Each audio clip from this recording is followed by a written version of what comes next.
आदेश जय श्री महाकाल। विक्रांत भैरव, भैरव जी का एक स्वरूप, जो स्वरूप अपने आप में बहुत ही अद्भुत है और हमने इस स्वरूप का बहुत ही अद्भुत प्रभाव भी देखा है अपने जीवन में। जब हम पहली बार उज्जैन गए महाकालेश्वर महाकाल के दर्शन करने के लिए, तो पहुंचने के बाद जब हमने देखा तो बहुत लंबी लाइन लगी हुई थी। कहीं से जाने का कोई रास्ता ही नहीं मिला, समझ ही नहीं आया कि क्या किया जाए। तो जब ऐसी स्थिति हमने देखी, हमने कहा ये तो बड़ा विकट स्थिति बन गया है कि हम बाबा महाकाल के दर्शन ही नहीं कर पा रहे हैं उज्जैन आने के बाद। ये प्रथम दिन की बात है, जिस दिन हम पहुंचते हैं उस दिन की बात है, संध्या के समय की। प्रातः बेला में हम पहुंच जाते हैं उज्जैन और संध्या के समय हम बाबा महाकाल के दर्शन करने के लिए जाते हैं। तो जब ये स्थिति बनती है कि बहुत भयंकर भीड़ थी वहाँ पे।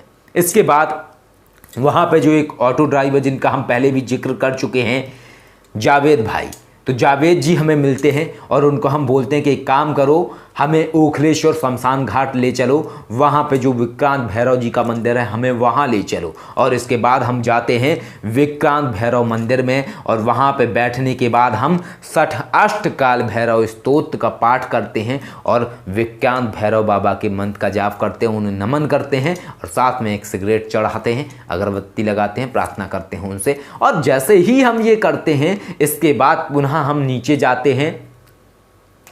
वहाँ पे शिव जी का एक मंदिर है, ओखलेश्वर महादेव, जो कि उसी शमशान घाट में ही बना हुआ मंदिर है।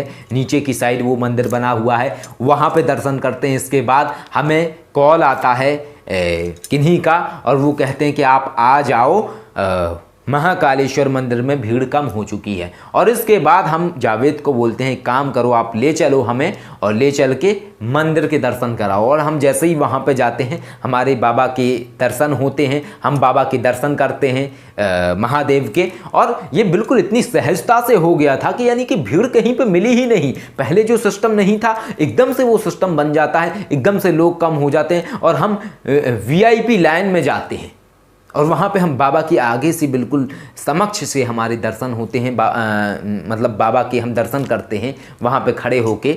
तो इस तरीके का हमने चमत्कार देखा था विक्रांत भैरव जी का और हमें ज्ञात हुआ कि किस तरीके से विक्रांत भैरव जी बाबा महाकाल तक बात पहुँचाते हैं और बोलते हैं कि बाबा बुला लो भक्त को। तो इस तरीके का ये अद्भुत चमत्कार था। तो आज हम आपको साधना देने वाले हैं विक्रांत भैरव जी की साधना, और अब आगे हम आपको काफ़ी सारी साधनाएं देते रहेंगे। जुड़े रहें आप लोग, आगे धीरे धीरे काफ़ी सारी साधना देंगे। ये भी गुप्त साधना है, मंत्र गुप्त है यानी कि ये, और माँ के माध्यम से प्राप्त मंत्र है, ध्यान मानस अवस्था के माध्यम से। तो यह साधना हमने करवाई थी मीत जी को। जब हमने ये साधना मीत जी को करवाई थी तो उसके बाद बहुत ही अद्भुत अनुभव था इस साधना का। इसके बहुत सारे पक्ष हैं और भी बहुत सारे प्रयोग हैं, सिर्फ एक प्रयोग नहीं है, यहाँ तक कि बहुत सारे प्रयोग हैं। इस मंत्र का एक प्रयोग तो ये है, जब आप अलग तरीके की पद्धतियों से इस मंत्र की साधना करते हैं तो आप किसी भी व्यक्ति की शक्तियों को तक को बांध देते हैं। आप किसी की भी शक्तियां बांध सकते हैं इस मंत्र के माध्यम से। आप किसी भी नकारात्मक शक्ति को बांध सकते हैं इस मंत्र के माध्यम से। शुरू की बात है, जब मीत जी ने ये साधना करी तो करने के बाद मीत जी के पास एक ऐसे ही परिचित के कोई व्यक्ति थे, तो उनकी माता जी को समस्या हो रही थी। तो बताया हुआ था हमने उन्हें सारा, ये साधना उन्हें करवाई हुई थी, क्योंकि पहली बार ये साधना निकाली ही हमने मीत जी के लिए थी।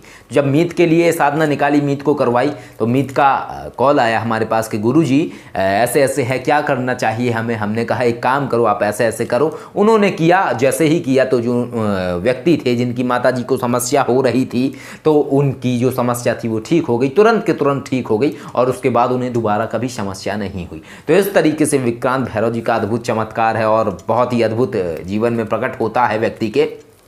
तो मंत्र सुन लीजिए। मंत्र है ओम ह्रौम भ्राम भ्रीम विक्रांत भैरवाय ह्रीम भ्राम ह्रौम फट, ये मंत्र है। ये मंत्र आप जाप करना शुरू करिए। रविवार से या शनिवार से आप मंत्र जाप शुरू करिए। लगातार आप मंत्र जाप करते रहें और 11 दिन में इस मंत्र का 1.25 लाख मंत्र जाप कंप्लीट कर लें।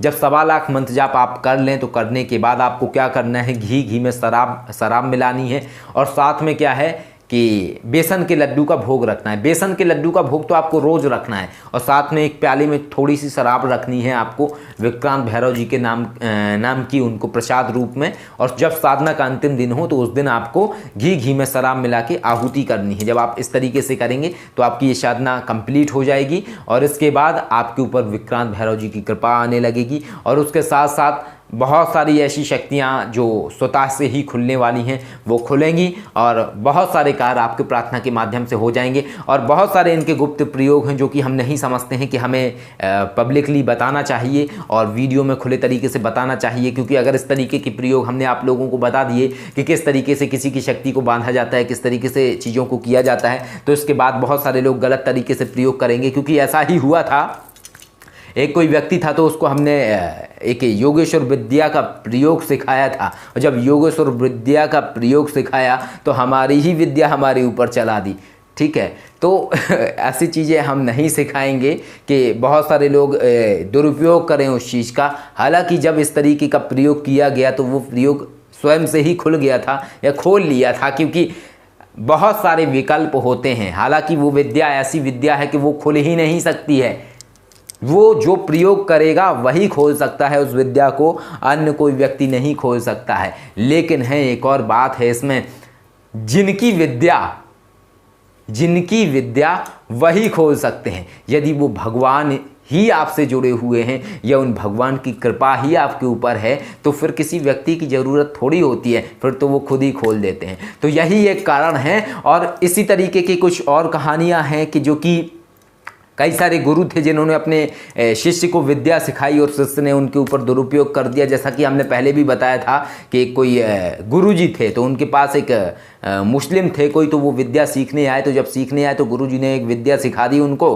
वो विद्या ऐसी थी कि जैसे ही मंत्र प्रयोग करते थे तो वो सामने वाले व्यक्ति की आंखें फूट जाती थीं। और जैसे ही उन्होंने वो विद्या सीख ली तो सीखने के बाद उन्होंने सबसे पहले तो प्रैक्टिकल किया। और प्रैक्टिकल कैसे किया, गुरुजी के ऊपर ही चला दिया।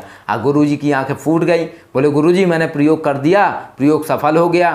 तो गुरुजी बोले ठीक है बेटा कोई बात नहीं, प्रयोग कर दिया। तो अब गुरुजी अंधे हो गए, गुरुजी को कुछ दिखाई ना दे। जब कुछ दिखाई ना दे तो गुरुजी परेशान कि क्या किया जाए।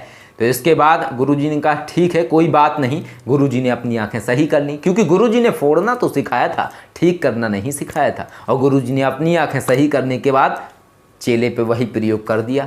इसके बाद चेला परेशान। तो ये चीज़ें होती हैं, गुरु के पास बहुत सारी विद्याएं होती हैं और गुरु कभी भी आपको पूर्ण विद्या इसीलिए नहीं सिखाता है। क्यों? क्योंकि आज के समय में विश्वसनीय कोई नहीं है। यहाँ दुनिया इस तरीके से चलती है कि अंधकार में परछाई भी साथ छोड़ जाती है। तो इस तरीके के प्रयोग हैं जो हम नहीं समझते कि आप लोगों को यहाँ पे बताने चाहिए, क्योंकि बहुत सारे लोग इस तरीके का प्रयोग करते हैं। हो सकता है कोई व्यक्ति अपने गुरु से जल रहा हो, या हो सकता है कोई गुरु अपने शिष्य से जल रहा हो, या हो सकता है कोई व्यक्ति किसी और से जल रहा हो, और इस तरीके का प्रयोग करके आप अनैतिक कार्य करें। तो इससे अच्छा है कि सिर्फ आप लोग कृपा प्राप्त करें इस मंत्र से, और कृपा आपको इस तरीके से प्राप्त होगी। रुद्राक्ष माला से आप जाप करते जाइए। जो लड्डू का आप भोग लगाएंगे वो आप अगले दिन ग्रहण कर सकते हैं। अगर आप प्रसाद लेते हैं शराब का तो अगले दिन आप वो प्रसाद भी ले सकते हैं। यदि आप नहीं लेते हैं तो वो स्वतः ही उड़ जाएगी। तो ये अद्भुत मंत्र है विक्रांत भैरव जी का। साधना संध्या के बाद ही करें, रात को 10 या 11 बजे के आसपास कर सकते हैं, या 8-9 बजे कर सकते हैं। इस तरीके से आप साधना करेंगे तो अद्भुत अनुभव आपको प्राप्त होगा और अद्भुत शक्तियाँ खोलेंगी। आदेश। जय श्री महाकाल।